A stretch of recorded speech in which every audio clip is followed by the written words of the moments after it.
maupea o te alofa ia te oe lau Samoa. Lau Samoa.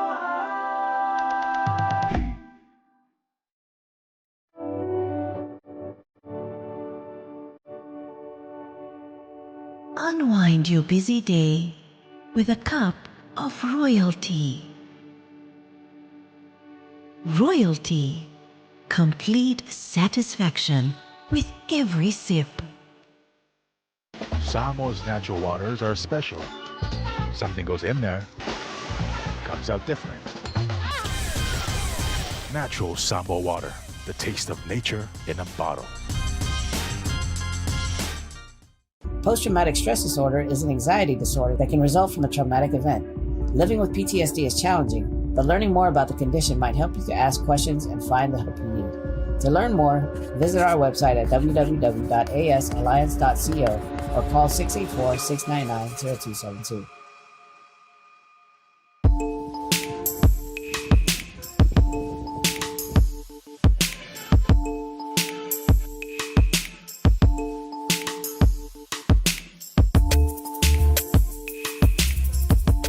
Skipper Tuna is the healthier choice for you.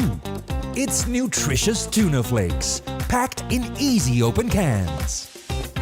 Get hooked on the great taste of Skipper Tuna today. We're here to give the opportunity to people for full-time work in New Zealand as a skilled worker, so trades, carpenter, mechanic, or anyone who's successful with the quota. Fonga ai mo mai esi o tātou watu nu ile nei tu aso. Ia ile e mali papa au le mawalunga o pa ia whaatala lei. Ia o pa ia whaale atu nuu. Ma mamalu whaale malo. Ai ale loa loa si o tātou watu nu o lo o whaafongfonga tapua i mai.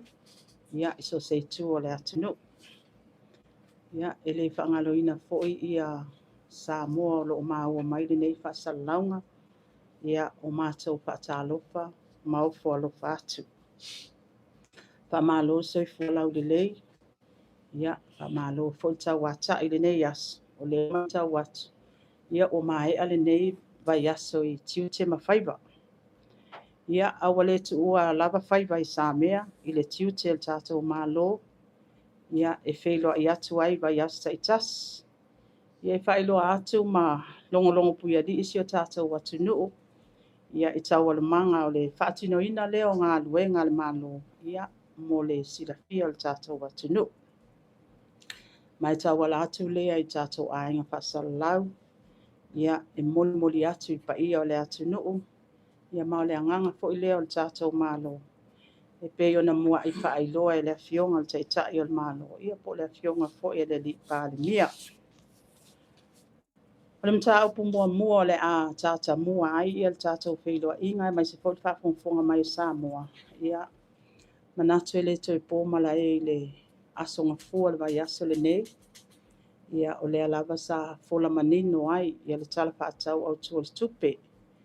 Ia mo le tausanga pa le tupe lua olua lima lua olua ono i pāle mene. Ia o vaenga lava ia i lo nao te lenga. Ia o lea lava sa folasia manino. Ia taunu unga, ma le oto ina. O tūlanga wa au sia le whaatino ina o tātou ta iala mo lumana i manuia o Samoa. Lua olua tasi, lua olua lua. Ile lua olua lima, lua olua ono. Ia manatu fo i Samoa o lea lava o le tausanga muli le nei. Ia o le tātou ta iala leo lumana i manuia o Samoa e atoa i ai le 5 tausanga pe o na whata oto mai le pai inga wa mawai atu. O nai vaenga lao leo te le ngai au pea o na whailo. Te le o matati a sa folasia i le aso. Tūlanga lava i le vaai tua mai le lua olua tasi, lua olua lua. I le lua olua wha, lua olua lima lo tātou i ai teimi nei. A tātou wā ngā i le sitianga o ta mao a inga. Ia o le lava sa tātou mai tau wina. Sa pa o maua lalo lava le lua i le 12%. Ia ai sa mai tau wina sa sitianga maua lunga. I le lua olua tolu ta mau ainga. I le 15% ia atou nei ai ni vaenga na tatou mai tauina. Na ala ai o na sitia mawalunga le pasene lea o le tatou sitianga ta mau ainga. Ia o nisi o vaenga o le tatou wono sfutau sanga. Ia le lava sa patipatia. Ia ai mai seifo. Ia o nisi o vaenga sa papenao na ave i fo i wha mua le whainga malo. Ia i tutono le whātau sanga lea. O se tasi fo i o matatia sa ausia. Ia o tau sanga fo i lea na ausia i le 3 piliona tā la. Ma o loo whaamawina. O le tele o le sao tā ua le whaamaite le nei. O le ati na o le miliona tā la. O lea o whaamawina o nisi o mafuaanga. Na siitia mawalunga ai ta mau ainga. Ia o nisi o whamanianga sa o lava i onga o alum whanau. Ia o pili a onga, o ngā whalelei ai whale a onga ma o ngā amata. Ia masiitia i foitu malau tele. Tele fo ile sao sa soani i ati na eina o pisinisi laiti. Ia malifata wina o loa ma me whainga venga. Ia ele nā malaina le pa ia o tātou atunu.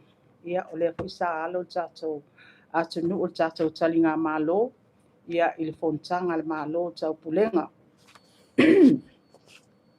Tātou se e atu tau o soifuanga le inflation. Sa whaamawina ai le lua olua tolu, le 10%. Ia na pa u ifo i le tolu tesi ma le 1%, le lua olua tolu, lua olua wha.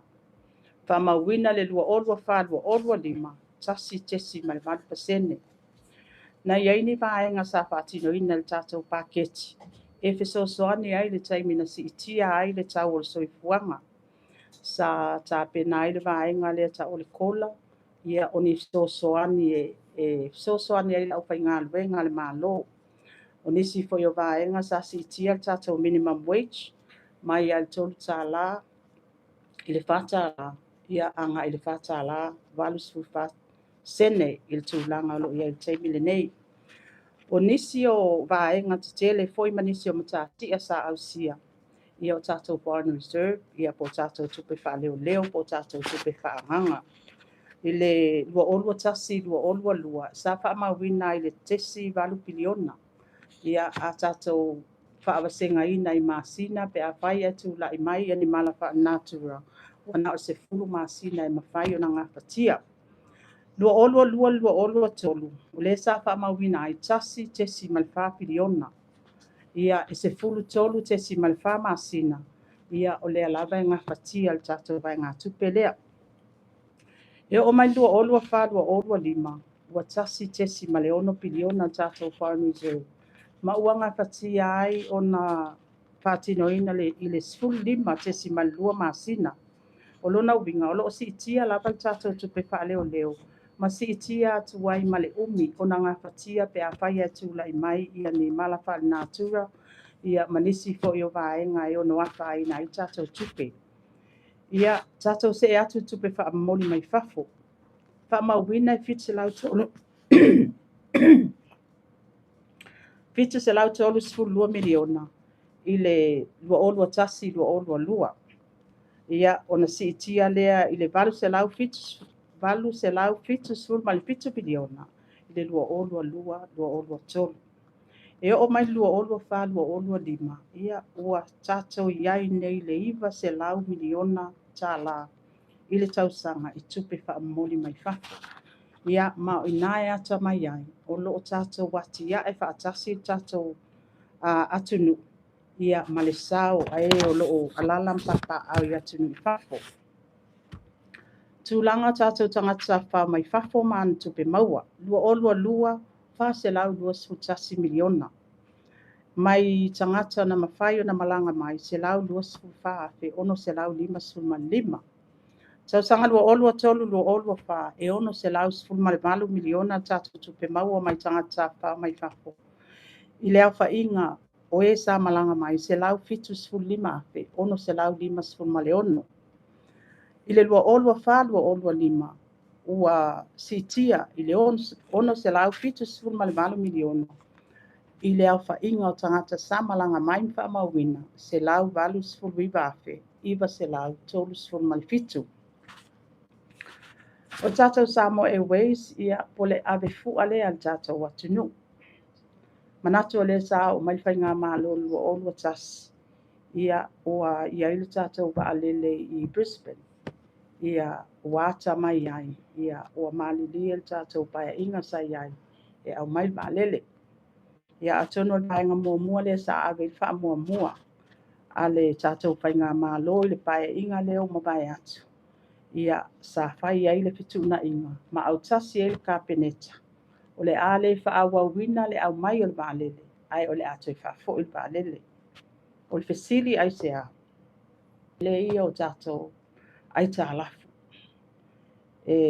Na tūlai mai i le tatou project lea le waalele. Ia langona i foi le anganga whaafitai.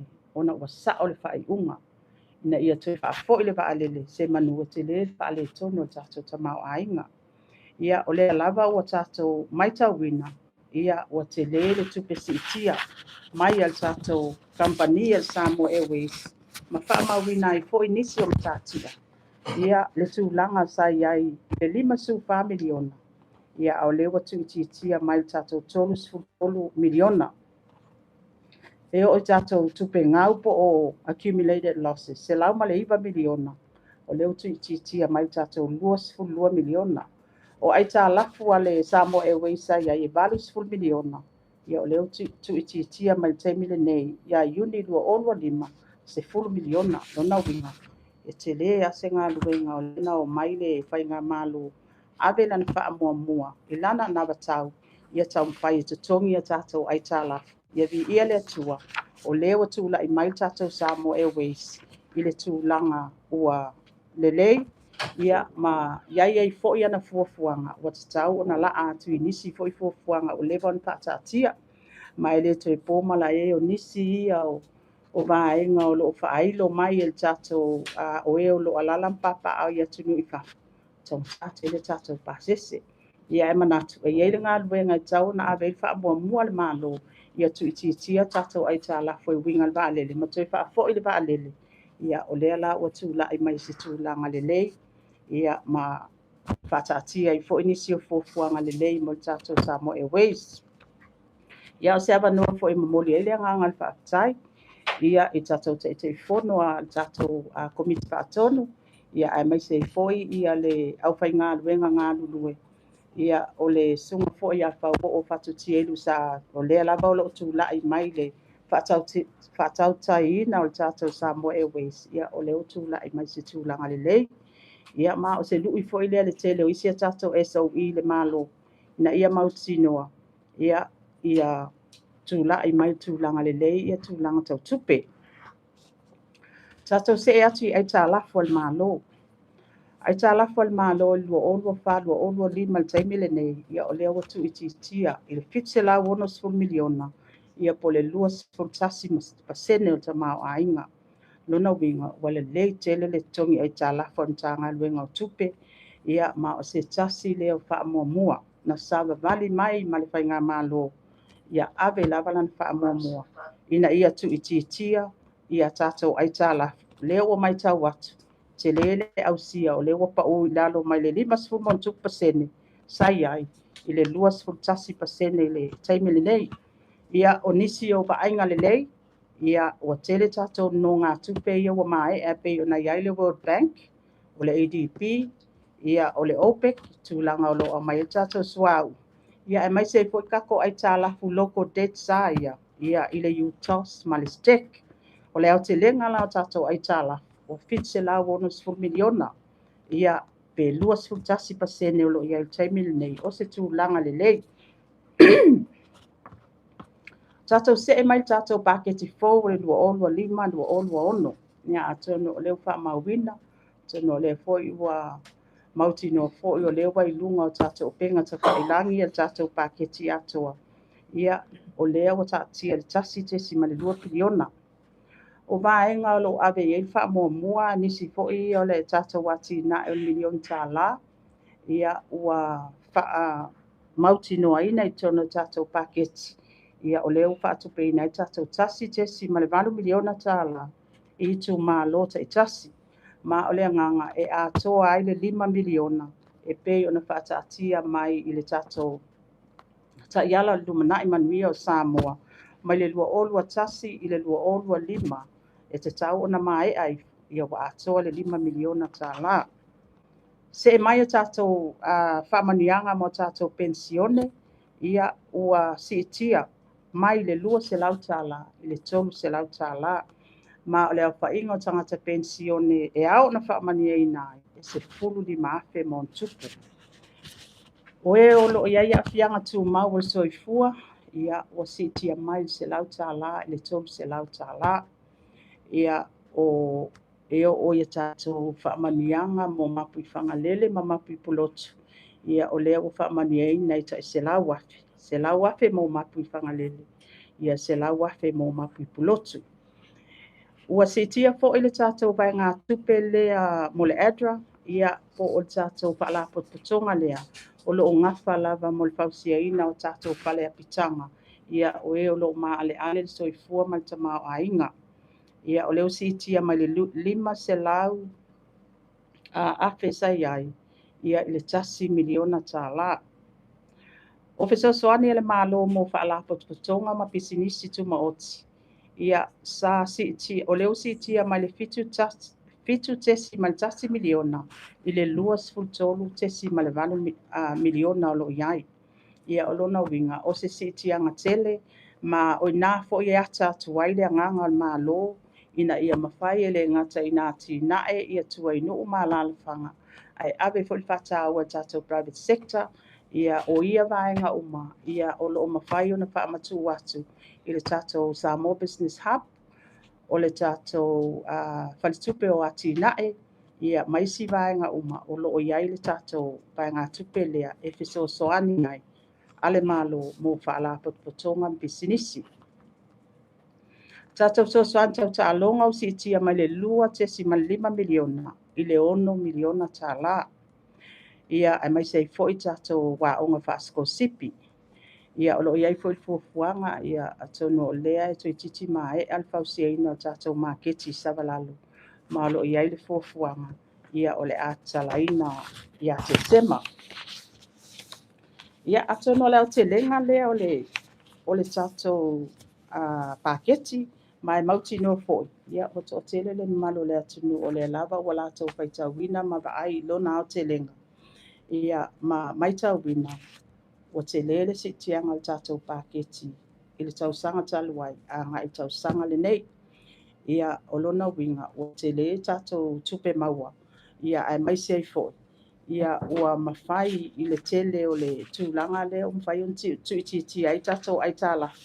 Ia maausia I fo inisi o maainga tau lai al whainga malo. Ia ave lava I wha mua I tātou ai tā lafu.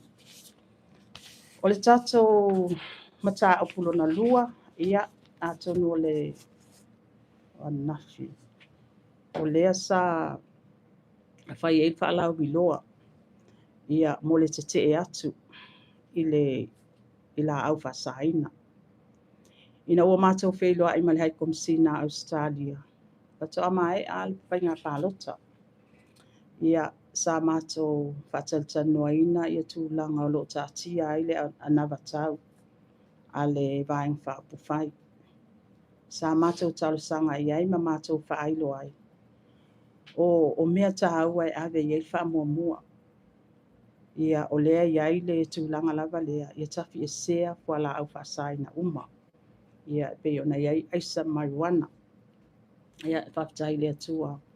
O lea sa iai le vai ngā tupe Australia. Ia o lea na mwhai ai loa na whaatino I le whalawi loa le nei. Mo le sifulua masina. Ia o whaama ite tātou mtanga aluenga o leo leo. Ma o inafo. Ia tono le foi sa o tau whaafonga sa mo. O le sa ave iala ulu I le mtanga aluenga o leo leo. E te tau na whaile whaama ite le lei lea. A mata mai le mtanga aluenga o leo leo. Na whaatino le lato drug testing. Le foi sa abatu wai ma le lui. Ia I matanga aluenga uma le malo. Ia e ao na whaatino ina vaenga uma ia. ona ua tātou mautinoa ua le ngata ina iai le mafutianga i totono o le tātou atunuu ma o se mala tele i le tātou vaainga. Ua ngangana mai ai fo'i e whaafeangaiga o so o se whatapaitaulanga. Ai mai se fo'i ua tātou vaaitino i mea o loo tūlai mai i le onga o whainga le aisa lea mala au whaasaina. Ia atono vaenga i e te tau ona le po e vaai e whainga malo ma ila ngona le whaafitai i le tūlanga wanga le mai e fo'i ia le atunu o Australia pan tātou hai komisina o Australia. Ia o lea ua ave i ei whaamuamua o lona winga e le mawhai e le na o le matanga luenga o leo. O le naunau tainga ia e le ngata lava o matanga luenga le malo. Ia a o se whaamaite fo e te tau ona te tala atu i tua i nuu malalawhanga awa e iei lo tautonunga o le tiutea ma le matawhai o le matanga luenga o leo. Ia o le malu lea o le atunu. O le malu fo i leo le tātou whainga malo. Ai e mulinga fo i na whaatino ni ngā luenga wha leo. Ale matanga luenga leo i tua i nuu malalawhanga. Ai o lo iai a tātou pūlenga li mwhai pule. Ia o te iloa ina fo i o se avanoa e te talo atu ai fo i pūlenga li mwhai pule. Ia lātou tū la fono wha le nuu. Ia e tā ua ia o le wha malo sia o whainga umaia. Ina ia awane iso solo atu le mala le nei. Ia maa whaina ai il tātou atu nuu. Ele ngata ina whaina alo maa whanau. Ia ai mai se fo i tupulanga lalo vaua o tātou atu nuu. Ia o tātou mta upulon tonu. Ia tono le mta upulava lea i le tofinga le komisina o leo. Vol silfia sa feiloa il kapeneta. Ia il vaiaso le nei. Ia e tusai o lana fontanga i vaiaso taitasi. Ia masa tango fia ai le kapeneta le mta upulava nei i le tofinga le komisina o leo. Ia ele to e po mala e sa fa maonia le kapeneta talwai. Le whaawa wina o kon karate a le sunga awa pa'au. Ia se ia mai al wha ngā solonga sa ilio se tau aveina nei tofinga. Pe tai ia wa tapa fo i ele kapeneta ia le tūlanga i le lipoti el pisasi. Ia o lea wa iai le finangalo al kapeneta. Ina ia wha maea le whaawa wina o kon karate a fu atu le vai aso le nei. Ia o le aso le anafi. Ia o uma fo i ona mawheiloa i ma le sunga ia a pa'au anafi. Mawheiloa i ma whaeiloa i fo i finangalo al kapeneta. Ia e pe o tūlanga ma sani whaale malo. Ia ma sa o whaale o ina. Fo i le nganga whaatai ale malo. I lana tautua i le malo. Ia ma le atunu. I le tofinga le komisina o leo. Ia o ni tausanga i tele. Ia sanga lue i fo i lea tama whanau al tātou atunu. Ia ma whaatai i fo i lana tautua atunu. Ia i lana tautua malo. Ia ai mai se i fo i. Ia sa whaailo i fo o lea ua tofi el kapeneta. Ia le sunga ia le a tau a Samuelu Apmasanga. Ia e tūlai mai na te tau aveina tiu te oma le komisina o leo. Ia a wha ngā solo lava le ngā luenga o le sa ilia o se tas. E tau ina le nei tūlanga tā ua le tātou whai ngā malo. Ia mo le isi tonu tau sanga. Ia o le finangalo fo i el kapeneta. Ila na ia fo i pepa le kapeneta. Ia toi whaasala lau lea vanoa le nei. I le whaava yaso. Ia ma wha ngā solo ai le ngā luenga. Mo le fili ina o se komisina fau. Te tono fo ia le whai unga lea. Ia o loo tau mwhai ia whaasala lau ina. Ina ia mautinoa. Ia le ngata i Samoa nei. A o atunu i whafo. Ina ia toa tele fo ini tangata e talo sanga mai le tātou wa vanoa le nei. Ia tono le tātou mta upu le nā. O le isi tātou mta upu ia na pasi e ina le tātou kapeneta. Le masina atoa le nei o ke topa. Le tau fia o malanga uma. A fua mai lava i minista o minista lango. Ia o ofisa sili. Ia ma ofisa ma tangata whai ngā luenga le malo. Ia atono le toi pōmala e lea sa tipo i tātou paketi. ia o le paketi mua foʻi le faigā mālō e lē faapea la e maeʻa ona teipu tatou paketi ia ona malōlō ai lea o lea ua amata gana faagasolo na maeʻa loa i le asogafua na teipu tatou tala faatau autū o le tupe o le aso na soo ai na faagasolo ai loa galuega le komiti faapalemene o tupe ma o lea foʻi ua auauaʻi atu ia tatou matagaluega taʻitasi ia manatu foʻi e lē faigofie le latou galuega o loo faagasolo pea i le taimi lenei e auauaʻi atu ai e tatou matagaluega o le naunautaʻiga la le kapeneta ia iai uma nei ofisa sili o ofisa sili lagolago ma le ʻaufaigaluega le malo le gata foʻi lea a o le kapeneta ia ma minista lagolago ia iai uma i le tapenaga lenei o le tatou paketi auā o loo iai le fuafuaga o le asolua le masina lenei o Oketopa ia e toe foʻi ai tatou agaʻi le palemene faatalanoaina loa le tatou tala o le tupe ma ia mautinoa ia oo atu e leʻi oo le aso 30 o Oketopa ia ua pasia aloaʻia le tatou tala o le tupe auā o le tatou mālō o le taimi lenei o loo operate i tatou state of emergency budget agaʻi le 30 o September ia 30 o Oketopa o lona uiga ia e tāua le oo atu i le taimi lenā ua pasia le tatou tala o le tupe ia ma le mataupu mumu ia o le vaiaso lenei e pei e taʻototolo i le gata o le faamanatuina o le faatauaina pea le tatou Pigtopa ia le tau te sisila mai o le au te laʻei le pigiki a o ke vaai aku e uliuli mai o tou laʻei ia ae le gata foʻi lea o le tatou mental health week ia a o le tatou walo atu foʻi i le asa paʻepaʻe o le fanau ia manatu foʻi Samoa ma le faafofoga mai ia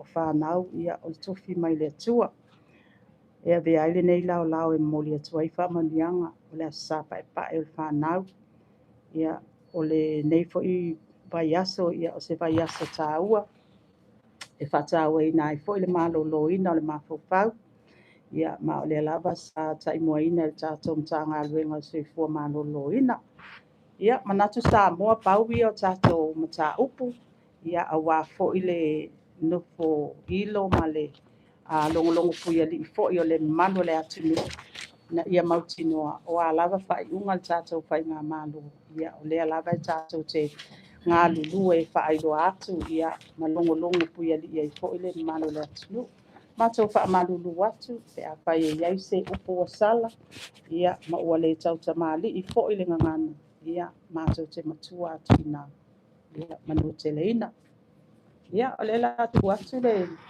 Kalau kau pai long tu Ya. mani, start of sa lino, ya ko apa sa tu sa kala ni na tayo na mo ta tu. Ya, eu mayaran for sana, ya vou ta tala ya vamo. Ya idisi po yo pa si ni so ta ko per to na. E la mani si vai no ke mamam. Ya lu mo ta tu do amalan power. Amo ta tu paketi lo fu ni sa. ya Mai mai e fu ni ila ta bona tupe whaaro tanga e ngā puno whana tua le skuli o na taui mai Nusila lea le tātou wa ho lena kutu sa whata le lua nui. Lea se whamani loa le skuli o na lea malona whaomai.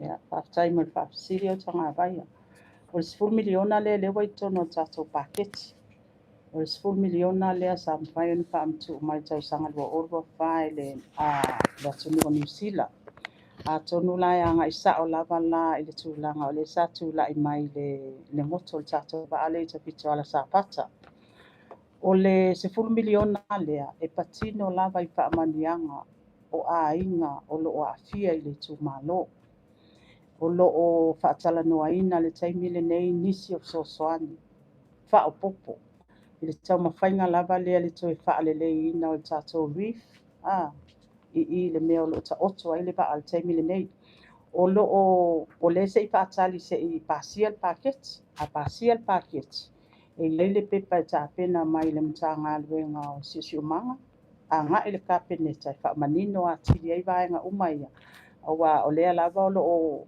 ua uma ona whaamanino mai. O se 10 miliona lea. Ia o loo fuafua i whaamatu atu i ainga uma. Ai mai se fo i pisi nisi. O e o loo na afia i le tūlanga lea. Pe o whaamanino lea. Ona vanga la ski miliona. Para whaaminianga i ainga ma pitilisi. Tōno ale ni o leo. Numa fio anga ia i heine vaane motu. E se vai nisi whaaminianga whaapopo lea. Whiinga runga mone. Uti o tātou ngate whame. Sa ole. 10 miliona ai e patino. I whaamanianga mo ainga uma o loo afia i totono i tū malo lea. O lava lo fio. O lava i South Ia, o lea foi o loo iai also ta inga ma New Zealand, o whaelo mai foi New Zealand, ia o loo ngā lulu e mo le isi su 5 miliona.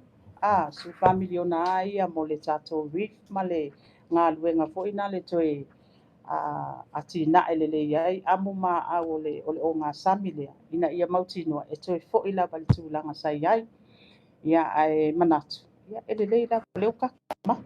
At least o lewa iai kakos 10 miliona e amatai. Ia, ona wa e saolele lava ia nisi fo'i o saunoaga fo'i a le tatou i tumālo. E au tausaga ia le a'afiaga lea. Ia manatu fo'i. E lē o nofonofo lelei fo'i le matou matagaluega o tupi. Ia o lo'o tele ana i pa'aga o lo'o sa'ili ai fo'i. Ina ia mautinua. Ia e gafa taulimaina le fa'asoa i āiga uma na a'afia o i tumālo. O iai pe mitanga venga lea kuna o whanakua leo wawe atu hoi package o tala whātau o tuatu. Le iai vana tupe wāia ia. Mo tau a ina whanakua i le peo le tise. Ina whanakua le whātua lea ka lesa i ta whanakua a ina sa wātu komiti kulia le rio. Ia, tonu le vai ngā tupe le pe 5 miliona e ia la vai patino tūlanga lea sa le mai e tatou pao pa le ngai nai nisi o masini me to tino. Ia e wha moi fo tatou pepa lea o le atu ina mai e tatou mtanga luenga lea ni patino ina sa i linga lea. I pisi nisi umana afia ma ainga umana afia. Wa le sa iei forms mal survey sa patino ina. O ina la lima teita inga ele endorsement tatou kabineta. O le wa iei lea ngā tupe le 5 miliona. Thank you. Mole tuna vai munisi paso ka tatou si lava tatou teibi o te bola no. Thank you. Tango na mo. Le tokinga le le konsina o le no pio. Ia. Ia ua te na mali whampanga wa na so inunga o na tawhaina. Pe fasili na mai o no le sa pesa ia se taimi whaatapula a sa extend mai e whainga mano tanuai. Ia li whaawa wino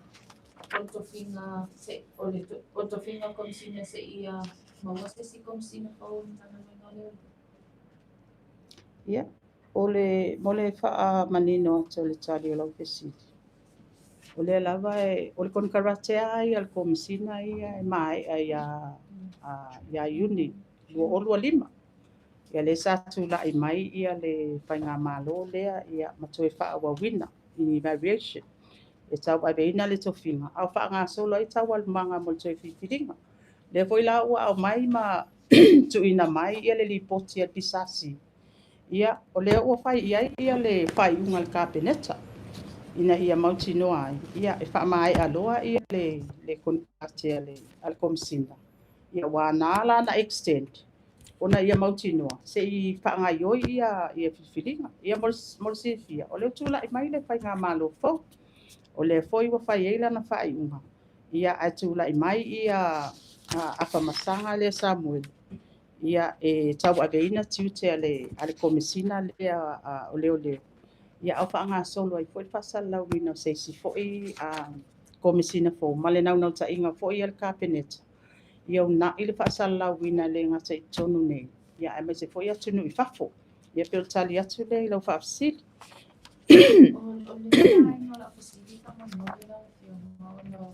Pe au le i whai al whai unga kapeneta. Ni peina ni ngā lawa i runga o pe ngata whai nani. Ia ai mai se foi ia ui nisi o ripoti mai isi. Ofisa whasala lawa o le i whatinoan pārut. Pe o le o le plan le a ni whai ngā malo, po le vai ngā wha upu whai le fast. Ia mai luto. Pe to finga mua le e mua o na tanga i pe sila ia. O le ade ese le fio ngā le komisina mtanga nui ngā leo. O na mta upu fo i ua o lo moni ai. Ia le fio ngā le pali ia. Ia ai me se le te le lava o whamtalanga wā. Isn't it, was this a plan all along? Ele vai ina ni fai ungal ka peneta ni me sa mo social media. Ale sa mai tonu ka peneta ta pa ele pisa ele ka peneta le tulanga wa ia ia fai unga sa ia mal tulanga pisa si. Ale le na mai li pote pisa si. Ia le sa fai ungal ka peneta. Ia pel tali atu le la fa siri ai le fa nga ina ka peneta. Ni tulanga ya wa mai social media nga wa si la fia fulanga e tulai mai social media. E no fono fo ale fai na fa matalanga le ni me fa vai ai e manga il fa solo iska ko suina ia Was he terminated or the o fa mai ai na man tu ko ibo umalanga lana kon karat Munipola. ia Has Cabinet declined personal leave for public servants, even the ones that have been approved? personally Personal leave for public servants? Has Cabinet declined the personal leave? le ai ole atu langa le te fsilia ia nga I liva chance pengal Yeah, like annual leave. le ai ole fa nga solo a ia le tulanga I tato tutongi. Our budget that we operated now, it's a state of emergency budget. Le lava lai fa nga solo ia tongi na chance pengal ve. E o foi la ye o lo o ia o taimi ia le sa fa ai lo mai ina o mato mai tutongi. Le pata o pasi atu nei le tongi nga le payment o isi tato vai ngā tupe ia tongi na but ele se o fe e a fua mai lau papsi. I livi e tangata whainga lue. It was just the source that told us. Oh, okay. I am No. just going. O le Just whanga wanted to solo a confirm. tato payment la tōwia. Ele o iai se a fianga. E o whai tūlanga le a tato fō mai. O whai a onga. Ia o nei le na o sign atu ai isi tato payment here because we're now operated on a state of emergency budget. It's every week. So ele o iai se a whai. How much is the emergency budget? E fua I vai asta itasi. Fua I vai asta itasi e tāpena mai lava mtanga luenga tupe. E fua I le mana onga mtato invoices mtanga luenga itasi. So how much was last week's emergency budget? It's almost 12 million 12 million. payout. last week? Yeah. Yeah, Lan.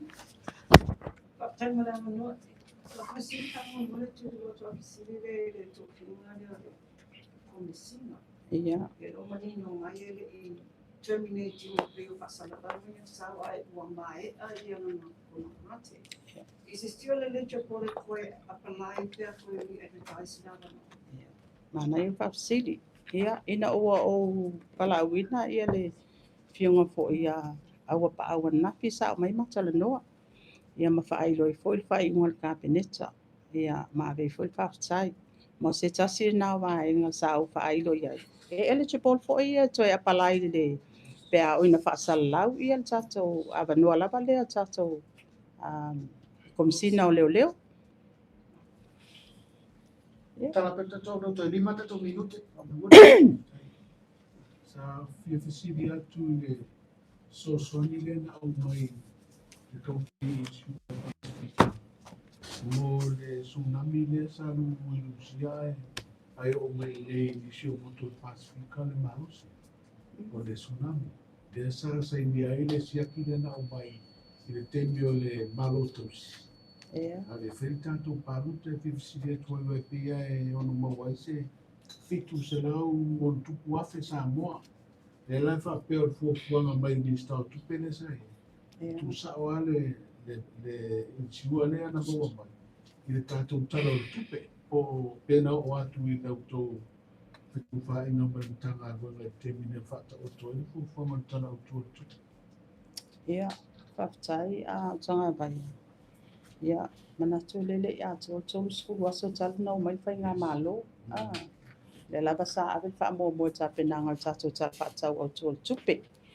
Ia ai o le fesili lea, ia se i o i leisi a tātou press conference. Ia ona watu la i o le tali wai e le lava le watu le tali au loo manino ia tāpenanga uma. E se ofisini whamormona tūlanga tātou company malele. Wa le mata watu tu e kipsila wolo skulu miliona tātou e tāla pule tu. Ia o le se miliona le tāla por polisi, por Samoa Airways. E tō whinaunga i le parota le sa whinaunga i mua tātou wale le lapo e au ma. Whio tō i ai nei te lau tō pōwhanga wa le whitoa a mata lau tō pūle ngā malo. I ni wale le se rua wa tō tele u whia pia e ato e maua tātou wale le whioa i atua i Australia ma New Zealand. Ia, o se tasi e nā wae ngā lo i tono le nā batau le pai ngā malo le nei, i pe au nei whailo. O ua tele foi ia alo ma whanau tama whanau le tātou atunu. O lo alala mpapa au ia tunu i whafu. Ia o whailo mai foi lo lātou foi ia whaisao i to tonu o atina e pape nei. Ona o se tasi leo vaenga o lo mafatia i pia i lātou le tongi na pasese. O vai aso le nei, nau o mai ai nisi o tātou tama whanau mai atunu i whafu. Ia matu ina mai foi a lātou se leni. Ia e pei wale mwhai an kao fiofi tātou atunu. O ngā ole mana o e whaangai o i loa. Ia sa o toi whaailo i eisi ngāri i lea. Ia mana ia lea po i se i tātia mai. Se i whaipeiloa i ngā le ofisi le mta ngā luenga o tupe. Po le atu ai ngā whaatātia ngā e alu ai le tātou investment donation lea. Ia o lo o whail whaatal noa ngā mai tātou UTOS. Mantua fo le tātou UTOS o le lava o iai i le tātou instrument lea e mawhai. O nā ngā i mai e teo ngā tupe te tala mō tangata Samoa nei. E mai se foi atunu i papo. Ia o lo o ta mawhai lai whaataatia tātou ta iala man whain whaavai lea. Ina ia mawhai o nā whaataatia se whaavaa lele. O na o leo o mai tau watu. Wa le tau fiofio tātou tangata. Ia e ai foi na isi tangata. O le sap se o ta i mai le email. Po a whea i whaataatia. I ta iala man whain whaavai ia tātou whain ngā malu. Ai se ia mata o mai e au mai ala to investment alo o sa ili o lo ia tātou UTOS. Ia manatu o se aso le vai aso fo. E whai ele mata o wheloa inga male UTOS. Ia male mata o mta ngā ruenga o tupe. Whaataatia vaenga ia ai awe i lumana ka peneta ina ia mwhai fo i o na alu le tūlanga o ta iala mwhai whaavai an whai ngā malo. Ia pese tali atu le. Yo feel nga kamon le sinta o ke whaamaunia o e le i mama i o totoki o li a fio ngalan malonai.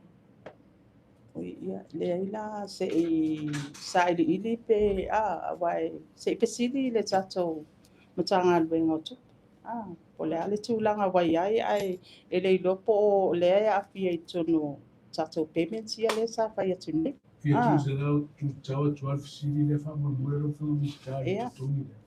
Wa maone o tō tutongi. Wa le whapea le o tutongi o tō taruno mai o mo le tate le se i ronga e pasi tātou tala o tuotu. Ia, o le foi mo ke whakarikari waka fiu e siaki lau penka ke anto la ele i whiki aku se tutongi.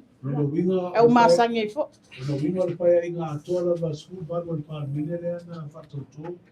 Le wā matau la tō whinga te ni matau sana le o is whamuri ana i whaatari package. Ia, manatu o keilo inga ele o mawhai o na o le mwhai lava o na ngapatia i tono kako State of Emergency Budget. Ia, o lea e sa whairo mai ele ofisi. Ia, o la wā mata whaalu ia manatu o le tātou vaiaso, kako payment o le vaiaso le nei. Mai le aso le nei a ngā i le aso sufa o ke tupa. Ia, o le api ai tutongi. Ia, wa te lea ia o le pe e rashi le au mai o whaamau ngā fionga i whaipule. Ia, e pe o nisi nā vaenga, e taona mautule le. Ia, ele i whaangai o inga fo ia tiu te mamtawha i o ia ntanga luenga tupe. Alo whaftai tele tātou se tala tūstara. Ni vanga le aso e manatu la manore ni. Ia tui natu la whianga minista wa fo i sana sau noanga. Wha mai alo ia tātou programa. Ni aso lau whiu. Ia, whaktai. Ia, le i whaleo ina le ngangal whaktai tātou sau whainga tūstala. Manatu fo i e sa o whaailo taimi o whanu. Ia e le tau whaailoa le tāua o le tō tiu te fwoi ma le tō matawhaioi. Ina ia mautinoa e longolongo pui ali fo ile malo le atu no i tūlanga mata upe a fo ona whai ei fo ila tō lava wha amasinonga tonu. Ia ai el sal tonunga ia o le lava o whata ia tātou aswaraile ia mo tātou press conference ina ia mautinoa ai. Ia e te tala pia le avanoa e mawhai ei fo i ona tātou a inga psile wha ia matu ina mai fo i pesili. E whaavai lunga le foresanga mata o polo fola mai el tātou malo. Ia, manatu Samoa ai ai se pati ua sala ia po se ngangana fo'i wa le tau tamali i la o tau whaafonga ia mātou matua atu ina. Ai momoli atu le soifua wa lava le whai unga le nei vai asu. Ia mai se le alo atu Samoa ia i le pati ina fo'i o le asa pai e whanau. Ia, manu te le ina nei vai asu mauna lava singa uma, patai. Hello. Samoa's natural waters are special. Something goes in there, comes out different. Natural Samoa water, the taste of nature in a bottle. Post-traumatic stress disorder is an anxiety disorder that can result from a traumatic event. Living with PTSD is challenging, but learning more about the condition might help you to ask questions and find the help you need. To learn more, visit our website at www.asalliance.co or call 684-699-0272. Skipper Tuna is the healthier choice for you. It's nutritious tuna flakes, packed in easy open cans.